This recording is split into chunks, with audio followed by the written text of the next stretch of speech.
Hello मेरे प्यारे साथियों, कैसे हो आप लोग। मैं आप सभी का अपने YouTube चैनल उद्देश्य मंत्रा में स्वागत करता हूं। कैसे हैं मेरे भाई लोग। मुझे उम्मीद है कि आप लोग मस्त होंगे, ज़बरदस्त होंगे और अपनी पढ़ाई लिखाई भी ज़बरदस्त तरीके से कर रहे होंगे। तो चलिए, कोई बात नहीं, आप लोग ऐसे ही मस्त रहिए, ज़बरदस्त रहिए और सही सलामत रहिए। पढ़ाई लिखाई पर पूरा फोकस रहे आप लोगों का। तो चलिए, आज की क्लास को हम लोग स्टार्ट करते हैं। आज की क्लास में हम लोग क्या क्या पढ़ने वाले हैं, थोड़ा सा जो है कि चर्चा पर चर्चा कर लिया जाता है, फिर उसके बाद जो है कि टॉपिक को स्टार्ट किया जाता है। तो जैसा कि आप लोगों को पता है, हम लोग जो है कि शब्द के जो परिवर्तन के आधार पर शब्द के भेद होते हैं, उनको जो है कि हम लोग पढ़ना स्टार्ट किए थे और उसमें से हम लोग क्या क्या पढ़ चुके हैं। तो चलिए थोड़ा सा देख लेते हैं, इसके बाद जो है कि आगे बढ़ते हैं। तो जैसे हम लोग देखे थे कि विकार या परिवर्तन, विकार या परिवर्तन के आधार पर शब्द के कितने भेद। विकार या परिवर्तन के आधार पर शब्द के आधार पर शब्द के भेद, शब्द के भेद।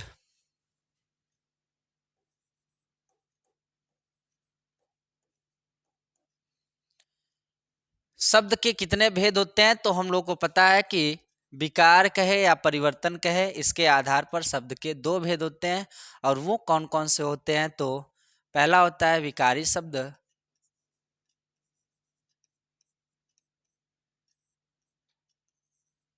पहला होता है विकारी शब्द और दूसरा होता है अविकारी शब्द।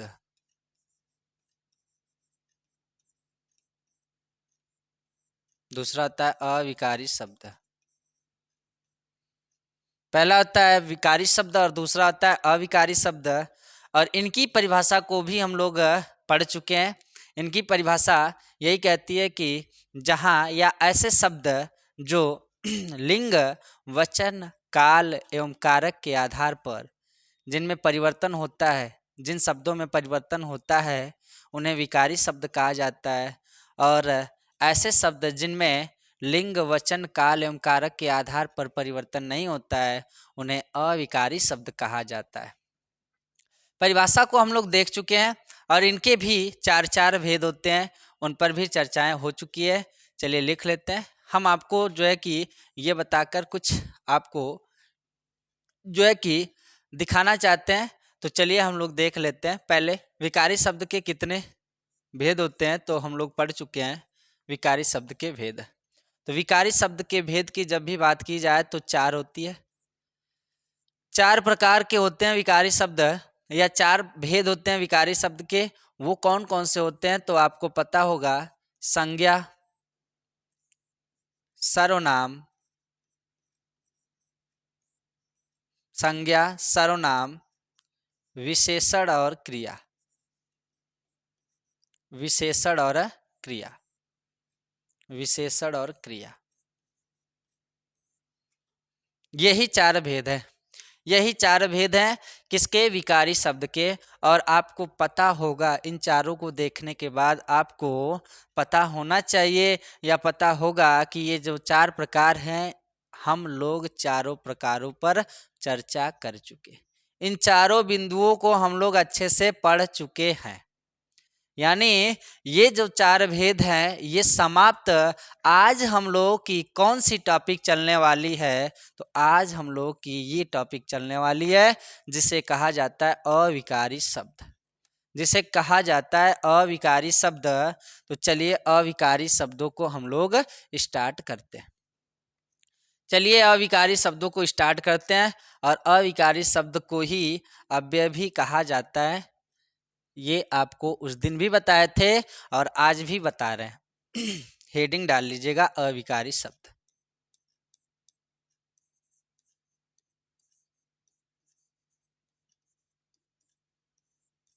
अविकारी शब्द।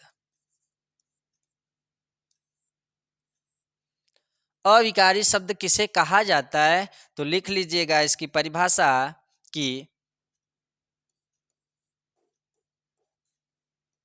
जिन शब्दों में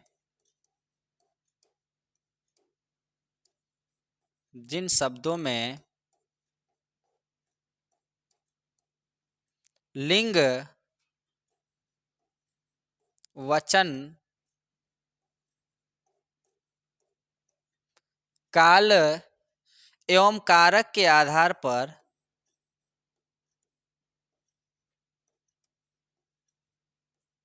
कारक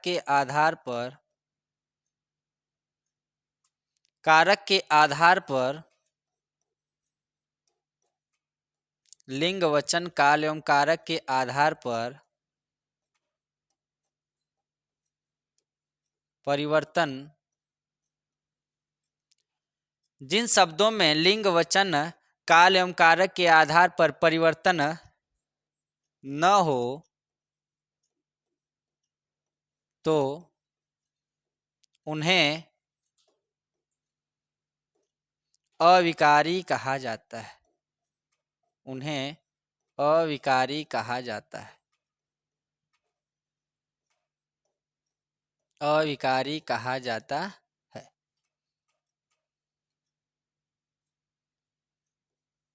अविकारी कहा जाता है। जिन शब्दों में लिंग वचन काल एवं कारक के आधार पर परिवर्तन न हो या नहीं होता है उन्हें ही अविकारी शब्द कहा जाता है। जैसे हम लोग पढ़े हैं विकारी शब्द के 4 भेद होते हैं, वैसे ही अविकारी शब्द के भी 4 भेद होते हैं। और वो कौन कौन से होते हैं तो चलिए देख लेते हैं। वो कौन कौन से होते हैं तो चलिए देख लेते हैं।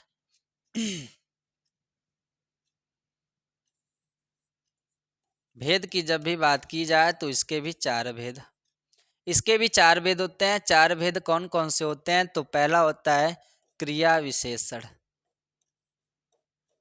क्रिया विशेषण,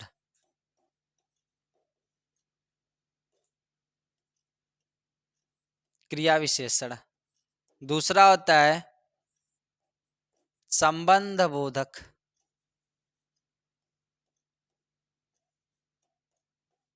संबंध बोधक। तीसरा होता है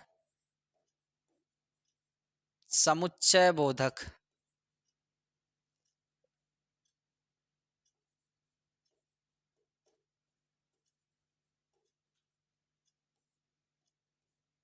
समुच्चय बोधक।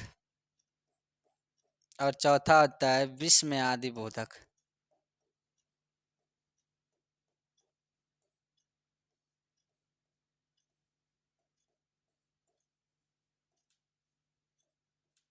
विस्मयादि बोधक। अब इनके पीछे हम लगा देते हैं अव्यय। अव्यय, इन्हें अव्यय भी कहा जाता है। यदि आपसे पूछा जाए कि अव्यय के प्रकार तो यही 4 प्रकार आप बता सकते हैं। और ठीक परिभाषा यदि इसकी पूछी जाए कि अव्यय किसे कहा जाता है, आखिरकार इन्हें अव्यय क्यों कहा जाता है, तो अभी जस्ट ऊपर हम लोग पढ़े हैं कि जहाँ पर लिंग वचन काल एवं कारक के आधार पर जिन शब्दों में परिवर्तन नहीं होता है उन्हें ही तो अविकारी शब्द कहा जाता है।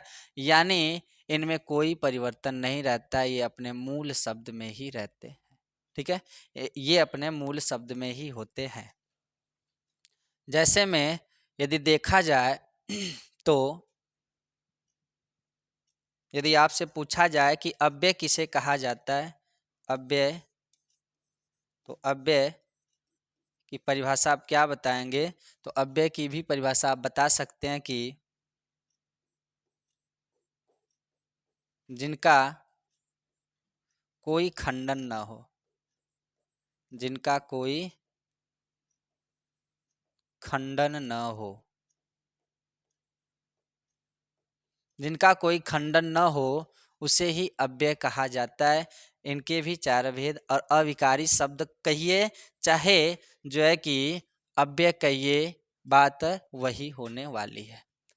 चलिए एक क्वेश्चन थोड़ा सा हम आपसे पूछ लेते हैं कि क्वेश्चन क्या रहने वाला है। क्वेश्चन जो है विकारी और अविकारी से कैसे और किस प्रकार से बनते हैं, तो थोड़ा सा क्वेश्चन के माध्यम से हम लोग देख लेते हैं।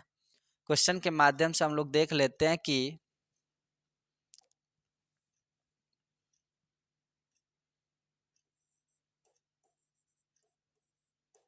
विकारी शब्द है,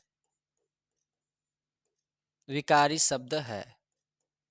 क्वेश्चन यही है भैया, आपको बताना है ऑप्शन क्या क्या है आपका।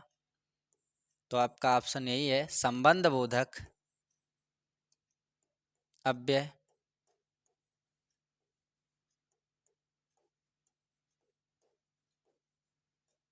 संबंध बोधक अव्यय, समुच्चय बोधक अव्यय,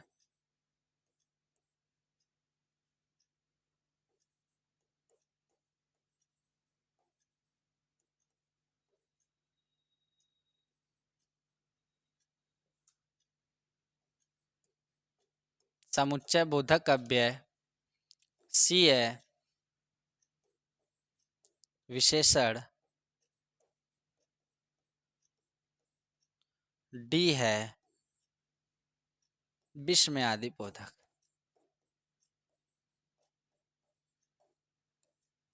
विस्मयादि बोधक अव्यय,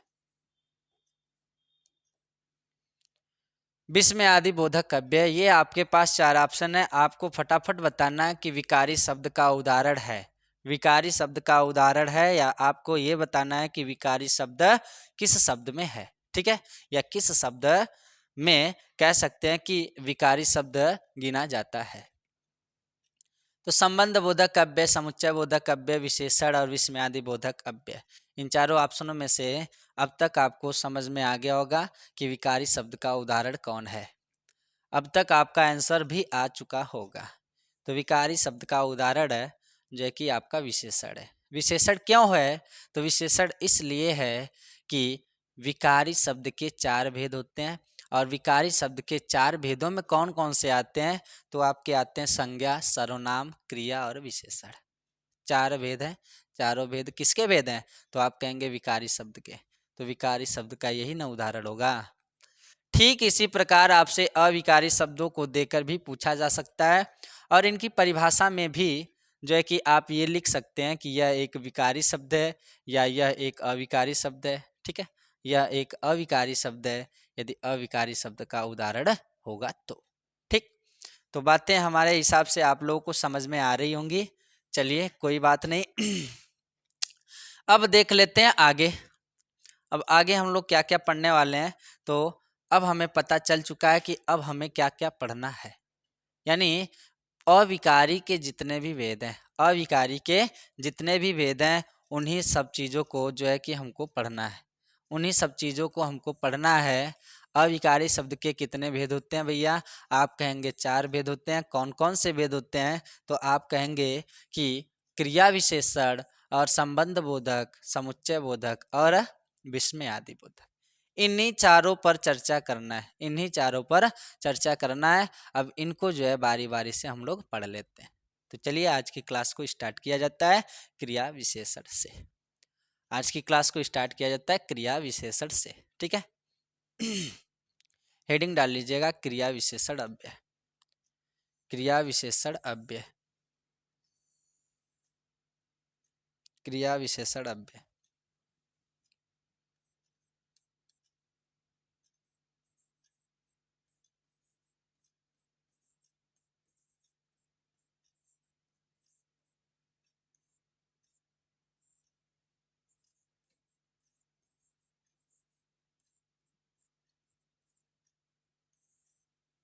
क्रिया विशेषण अव्यय, क्रिया विशेषण अव्यय किसे कहा जाता है?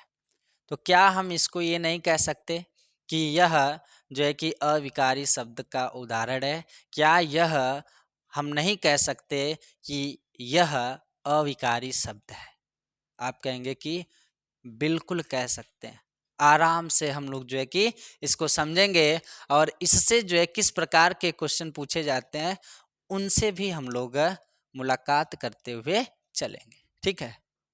तो चलिए सबसे पहले तो इसकी परिभाषा को लिख लिया जाता है कि क्रिया विशेषण अव्यय किसे कहा जाता है।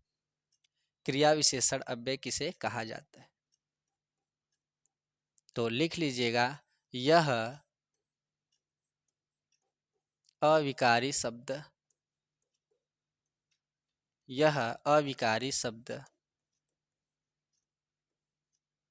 का उदाहरण है, या यह अविकारी शब्द है,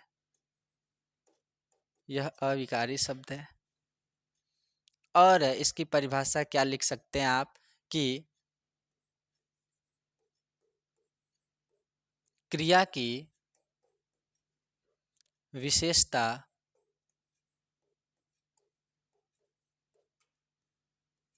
क्रिया की विशेषता बताने वाले शब्दों को क्रिया की विशेषता बताने वाले शब्दों को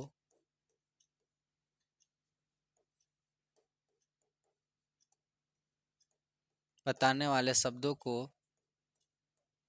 क्रिया विशेषण कहा जाता है।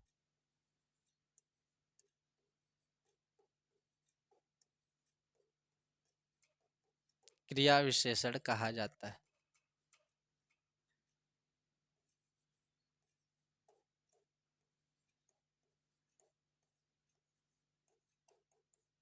क्रिया विशेषण कहा जाता है। यह अविकारी शब्द है। क्रिया की विशेषता बतलाने वाले शब्दों को क्रिया विशेषण कहा जाता है। कैसे पहचानेंगे कि क्रिया की विशेषता कौन बतला रहा है और कैसे कैसे इसके जो है उदाहरण आते हैं, तो चलिए इसके उदाहरण को देख लिया जाता है। इसके उदाहरण को देख लिया जाता है भैया। इसके उदाहरण में जैसे हम यदि कह दें कि रामू रामू तेज दौड़ता है, तेज दौड़ता है, रामू तेज दौड़ता है। रामू कैसे दौड़ता है भैया? तो रामू तेज दौड़ता है। इस वाक्य में हम लोग सबसे पहले तो देख लेते हैं कर्ता और क्रिया क्या है। सबसे पहले क्या है? कर्ता और क्रिया क्या है? तो आप कहेंगे कर्ता रामू है और क्रिया क्या है इसमें? दौड़ना। दौड़ना क्या है भैया? आप कहेंगे क्रिया है। तो जब हमको कर्ता और क्रिया पता चल गया, तो अब हम लोगों को देखना ये है कि कौन किसकी विशेषता बतला रहा है। तो रामू क्या कर रहा है? दौड़ रहा है। रामू के द्वारा किया गया कार्य दौड़ना है। लेकिन कैसे दौड़ रहा है? कैसे दौड़ रहा है? तो आप कहेंगे कि तेज दौड़ रहा है। तेज दौड़ रहा है। तो क्या जो तेज शब्द है ये दौड़ना यानी क्रिया की विशेषता नहीं बतला रहा है, क्रिया की प्रशंसा नहीं कर रहा है कि रामू कैसे दौड़ता है? तो तेज दौड़ता है। तो ऐसे शब्द जो क्रिया की विशेषता बतलाते हैं उन्हें ही क्रिया विशेषण कहा जाता है। उन्हें ही क्रिया विशेषण कहा जाता है। यानी हमारा यहाँ पर जो इस वाक्य में यदि आपसे पूछा जाए कि क्रिया विशेषण शब्द कौन है, तो हम कहेंगे तेज। ठीक इसी प्रकार एक और उदाहरण ले लीजिए कि जैसे जैसे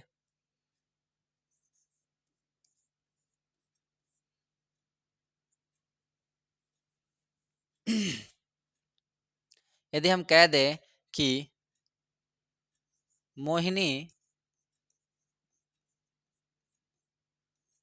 मोहिनी मोहिनी बहुत खाती है, मोहिनी बहुत खाती है। मोहिनी क्या करती है? बहुत खाती है। मोहिनी के द्वारा किया गया कार्य क्या है भैया? खाना है। कितना खाती है? तो वो सामान्य लोगों से थोड़ा सा अधिक खाती है, इसीलिए तो कहा गया है कि मोहिनी बहुत खाती है। मोहिनी क्या करती है? बहुत खाती है। यहाँ पर खाने की विशेषता कौन बतला रहा है? तो आप कहेंगे कि यहाँ पर मात्रा की विशेषता बतलाई जा रही है। वहाँ कह सकते हैं कि जो खाना क्रिया है उसकी विशेषता बतलाई जा रही है मात्रा के हिसाब से कि मोहिनी बहुत खाती है। तो यहाँ पर बहुत शब्द जो है इसमें कौन सी क्रिया होगी? तो आप कहेंगे कि यहाँ पर क्रिया विशेषण होगा। क्रिया हमारी खाना है। क्रिया हमारी क्या है? खाना है। और मोहिनी क्या है? करता है। मोहिनी क्या है? करता है। और यदि है को देखा जाए तो है क्या है? आप कहेंगे कि सहायक क्रिया है। है क्या है? सहायक क्रिया है। तो बात जो है परिभाषा के हिसाब से समझ में आया कि नहीं कि क्रिया की विशेषता बताने वाले शब्दों को क्या कहा जाता है? तो आप कहेंगे क्रिया विशेषण कहा जाता है। क्रिया विशेषण कहा जाता है। तो यहाँ पर क्रिया की ही ये जो शब्द हैं विशेषता बतला रहे हैं, तो यानी यही शब्द जो हैं क्या कहलाते हैं? क्रिया विशेषण कहलाते हैं। चलिए अब देख लेते हैं कि क्रिया विशेषण के कितने भेद होते हैं या क्रिया विशेषण के कितने प्रकार होते हैं। तो क्रिया विशेषण के प्रकार,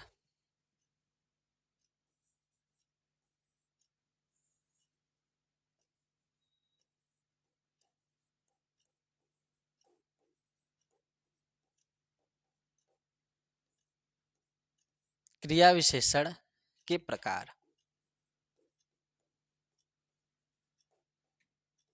क्रिया विशेषण के यदि प्रकार की बात की जाए तो क्रिया विशेषण के 4 प्रकार होते हैं। कितने प्रकार होते हैं? तो 4 प्रकार होते हैं। अब वो 4 प्रकार कौन कौन से होते हैं? तो चलिए देख लेते हैं इनको भी। 4 प्रकार कौन कौन से होते हैं मेरे भाई? तो चलिए देख लेते हैं इन चारों प्रकारों को। तो 4 प्रकार आपके होने वाले हैं।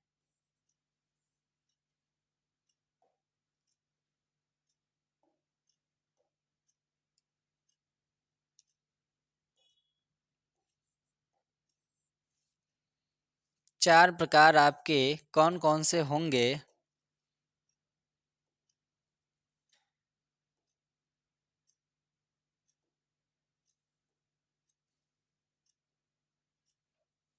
पहला होगा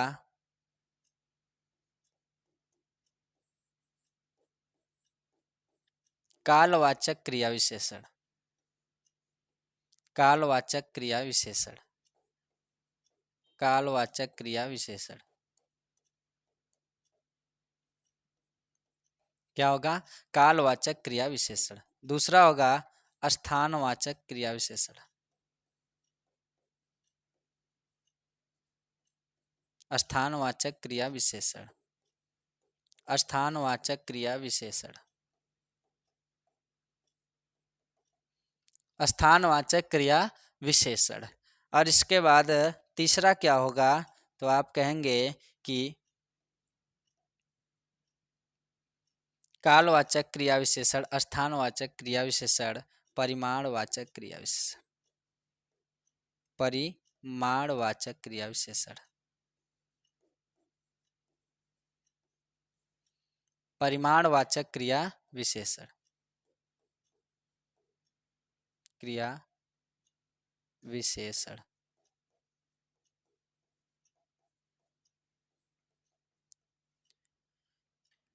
कालवाचक क्रिया विशेषण, स्थानवाचक क्रिया विशेषण और परिमाणवाचक क्रिया विशेषण और रीतिवाचक क्रिया विशेषण।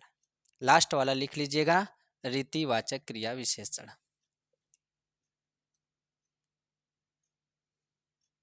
अंतिम क्या आता है भैया? तो रीतिवाचक। रीतिवाचक क्रिया विशेषण। रीतिवाचक क्रिया विशेषण।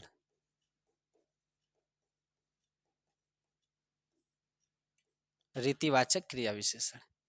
ये होते हैं 4 प्रकार। किसके? तो आपके क्रिया विशेषण के 4 प्रकार। कालवाचक क्रिया विशेषण, स्थानवाचक क्रिया विशेषण, परिमाणवाचक क्रिया विशेषण और रीतिवाचक क्रिया विशेषण। अब ये 4 जो प्रकार हैं, इन चारों प्रकार के जो शब्द हैं उन्हीं के माध्यम से आप इनको पहचान सकते हो कि ये इनकी परिभाषा क्या होगी और इनमें कौन कौन से शब्द आएंगे और किस प्रकार के उदाहरण आएंगे। जैसे शब्दों के माध्यम से हम आपको बता देते हैं तो शायद और जो है कि आगे चल के अच्छे से और तेजी से समझ में आए। कालवाचक का मतलब आप लोगों को पता होगा। कालवाचक का मतलब होता है समय।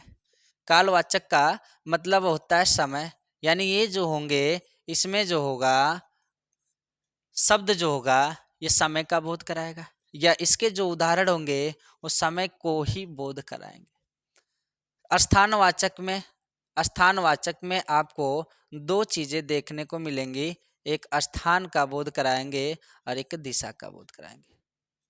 एक स्थान का बोध कराएंगे और एक दिशा का भी बोध कराएंगे, यानी दिशा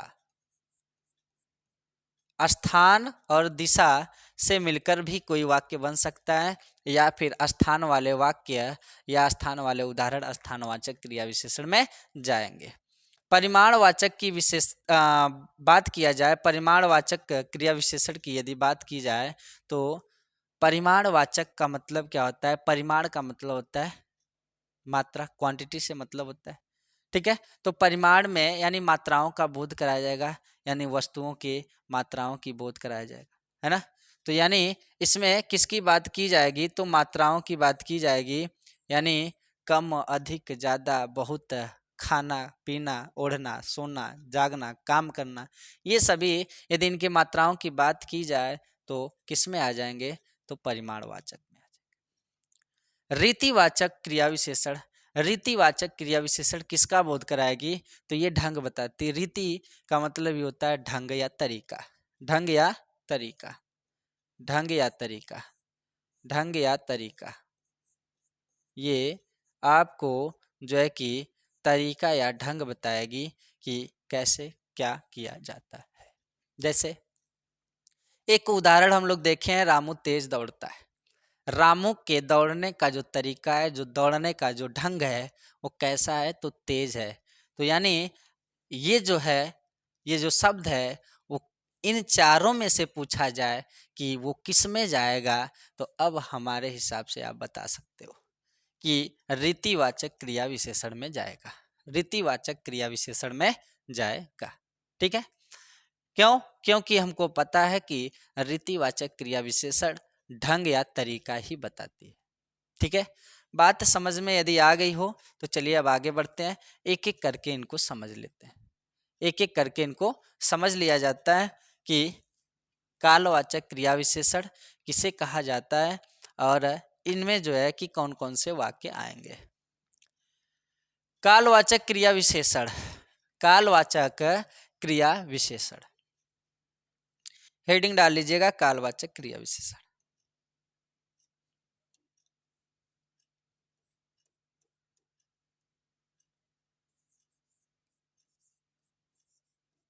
कालवाचक क्रिया विशेषण की यदि परिभाषा की बात की जाए तो क्या आप नहीं बता सकते हो? बता सकते हो, बहुत ही सिंपल है।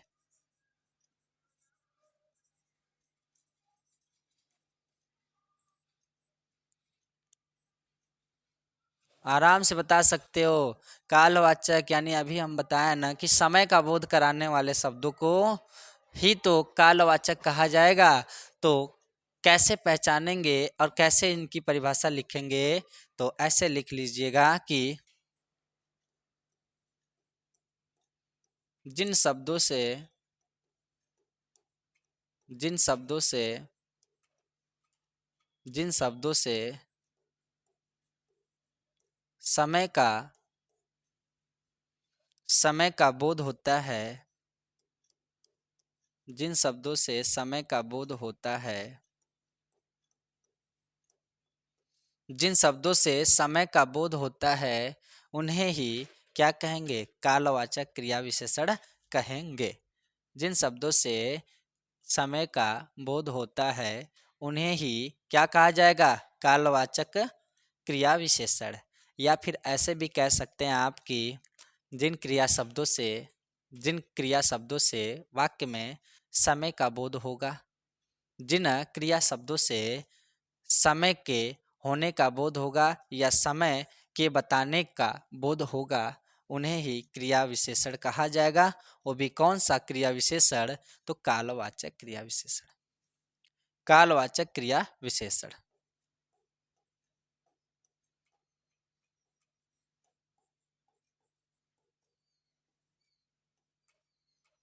कालवाचक क्रिया विशेषण कहते हैं।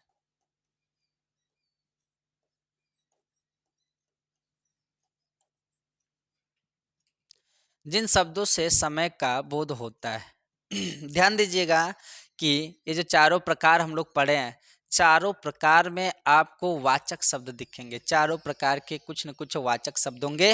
वाचक शब्द ही डिसाइड करता है कि इस वाक्य में जो है कौन सा क्रिया विशेषण हो। वाचक विशेषण, वाचक शब्द ही आपको क्रिया विशेषण की पहचान कराने का काम करेंगे। वाचक मीन्स ही होता है बताने वाला। तो शब्द यदि हम जोड़ देंगे तो बताने वाले शब्दों को ही तो वाचक शब्द कहा जाएगा। तो चलिए देख लेते हैं वाचक शब्द, इनके वाचक शब्द क्या क्या है। वाचक शब्दों को यदि आप अच्छे समझ लेते हो तो आराम से बता सकते हो। वाचक शब्द में जैसे हम कह दें कि आज, कल, परसों, तुरंत, दिन भर, रात भर, आज, कल, परसों, तुरंत, दिन भर, रात भर,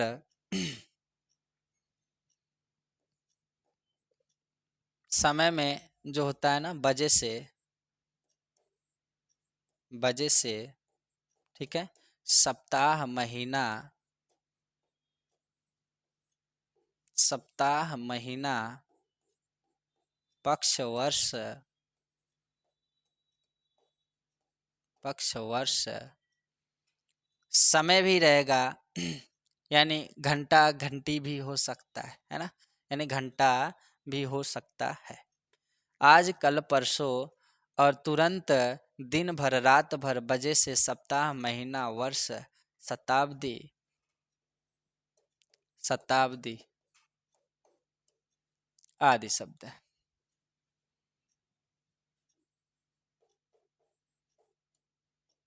ये किसका बोध कराएंगे? तो आप कहेंगे समय का ही बोध कराएंगे। किसका बोध कराएंगे भैया? समय का ही बोध कराएंगे ना। यदि हम कह दें, इनके उदाहरण को देख लेते हैं, इनके उदाहरण को यदि हम देखेंगे तो शायद आपको और तेजी से समझ में आए, और तेजी से समझ में आए। चलिए देख लेते हैं इनके उदाहरण को, इनके उदाहरण को देख लेते हैं।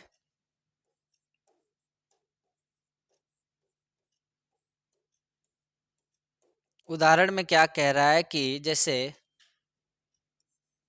मोहन, मोहन 2 बजे से क्रिकेट खेल रहा है। मोहन 2 बजे से क्रिकेट खेल रहा है, खेल रहा है। मोहन 2 बजे से क्रिकेट खेल रहा है। यहाँ पर बताइएगा, या फिर यदि हम कर्म को हटा दें, अभी फिलहाल इसी को जो है कि केवल देखिए, मोहन 2 बजे से खेल रहा है, मोहन 2 बजे से खेल रहा है। तो अब आप बताइएगा मोहन क्या कर रहा है? तो आप कहेंगे कि खेल रहा है। मोहन क्या कर रहा है? आप कहेंगे कि खेल रहा है। कै बजे से? आप कहेंगे कि 2 बजे से। अब बताइएगा कि खेलना क्या है? आप कहेंगे कि क्रिया है। खेलना क्या है? तो आप कहेंगे क्रिया है। तो मोहन क्या है? आप कहेंगे कि करता है। क्रिया की विशेषता बतलाने वाले शब्दों को क्या कहा जाता है? आप कहेंगे क्रिया विशेषण। क्या कहेंगे? क्रिया विशेषण। अब हमको बता दीजिएगा कि यदि क्रिया विशेषण में भी पूछा जाए कि कौन सी क्रिया विशेषण होगा, तो क्या बताएंगे? तो अब बताएंगे कालवाचक, कालवाचक क्रिया विशेषण। इस वाक्य में आपको क्या दिख रहा है? कालवाचक क्रिया विशेषण। बताइए बात समझ में आई कि नहीं? बात समझ में आई कि नहीं? यदि आ गई हो तो एक और उदाहरण ले लीजिए। जैसे मैं यदि हम कह दें कि रोहन और रोहन और रोहित, रोहन और रोहित, रोहन और रोहित, रोहन और रोहित रात भर पढ़ रहे हैं। रात भर पढ़े हैं या पढ़ रहे हैं? पढ़ रहे हैं।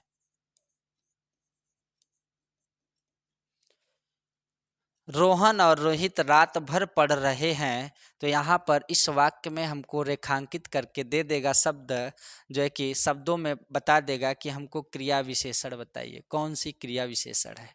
और वाक्य में रहेगा यही सब, कालवाचक, रीतिवाचक, परिमाणवाचक, स्थानवाचक। तो यदि आपको पता रहेगा तभी तो मार पाएंगे। तो रात भर किसका बोध कराता है, तो ये समय का बोध कराता है, यानी समय का बोध करा रहा है। तो हमारा उत्तर क्या होना चाहिए, कालवाचक क्रिया विशेषण होना चाहिए। होना चाहिए कि नहीं होना चाहिए कि नहीं भाई? तो आप कहेंगे कि जी होना चाहिए। तो रात भर में कौन सा विशेषण है, तो आप कहेंगे कालवाचक, कालवाचक। चलिए इसके बाद एक और उदाहरण ले लेते हैं हम लोग कि रोहिणी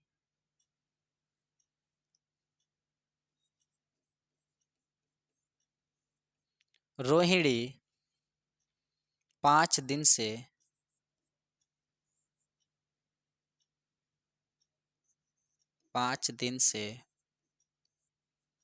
रोहिणी 5 दिन से